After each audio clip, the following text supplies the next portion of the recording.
fi wò pé bàbá fẹ́ mọ tí mo lọ́nu ẹgbẹ́ kan alága ẹgbẹ́ gan náà ni ó yẹ ká lọ bá torí ẹ̀yin bàbá gbogbo ẹgbẹ́ lọ́wọ́lọ́wọ́ báyìí nípínlẹ̀ Ọ̀yọ́ pẹ̀lú àtúntò tí ẹ sọ pé ẹ̀ ń ṣe inú ẹgbẹ́ bẹ́ẹ̀ tí ń pè àwọn èèyàn ṣé ẹ kàn ń pè wọ́n lásán ni bí esco ṣe wà náà ni ó wà tó rọrọ esco yẹn jẹ mí lógún púpọ̀ gan. ṣe rí ọ̀rọ̀ esco.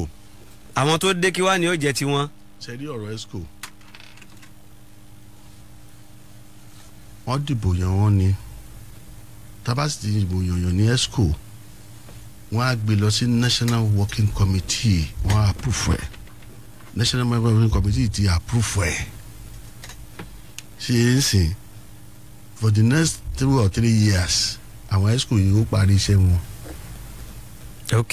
ṣe é sìn èyí tí bóra mi wá ti ń sọ ọjọ́ sí yẹn wọ́n kàn tí wọ́n sí free náà wọ́n fi ń jábọ́ lọ. wọ́n tí wọ́n ní. wọ́n tí wọ́n sí free ni wọ́n fi ń jábọ́ lọ. ṣé bí pẹ̀lú wọn máa sọ̀rọ̀ ni à ń sọ̀rọ̀ náà. gbogbo nǹkan tó wá láti national ìgbẹ́ ìmọ̀sílẹ̀ kan àjọ à ń pè wá ní ẹ̀jẹ̀ gbá báyìí ẹ̀jẹ̀ àṣẹ báyìí ẹ̀jẹ̀ àṣẹ báyìí. Two wrongs can never make a right. So for him kí wọ́n láti wá bọ́ síta kó máa sọ pé kíní so kò yẹ kí wọ́n sọ ọdún nǹkan tó ń sọ yẹn. èmi ò tiẹ̀ rò ideology ń bẹ nú ọ̀rọ̀ ẹgbẹ́ òṣèlú wọn báyìí. security tó ṣe not afford kò wà democratic. nígbà táwọn ṣe senator ní 2011 ṣe primary tí wọ́n gba ticket senator ni àwọn ọmọ ìṣọ̀bọ̀dé náà wọ́n nínú òṣèlú yìí náà wọn ò ṣe primary single-handedly Ajimobi fún wọn ní ticket senator. lọ́yọ̀ central. yes tó wọ́n á challenge mi adúrọ́ ni wọ́n tún gba tíkẹ́ẹ̀tì fún PA wọn. nígbà yẹn. yes without primary.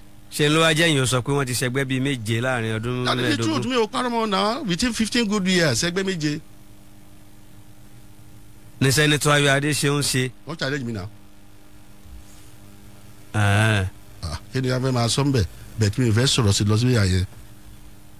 sẹ́wọ̀n pé tí a bá wà lórí afẹ́fẹ́ báyẹn ẹ̀yin oníròyìn ẹ máa fọ̀rọ̀ bọ̀ wá lẹ́nu ẹ máa fọ̀rọ̀ bọ̀ wá lẹ́nu iṣẹ́ tí yín nìyẹn so ẹnìyẹn ló wá yẹ kó kọ́ṣàn rẹ̀ pé kí ni mo máa sọ gbogbo èyí tí wọ́n sọ tí wọ́n sọ pé àwọn táwọn yẹn kò sóòótọ́ ń bẹ̀.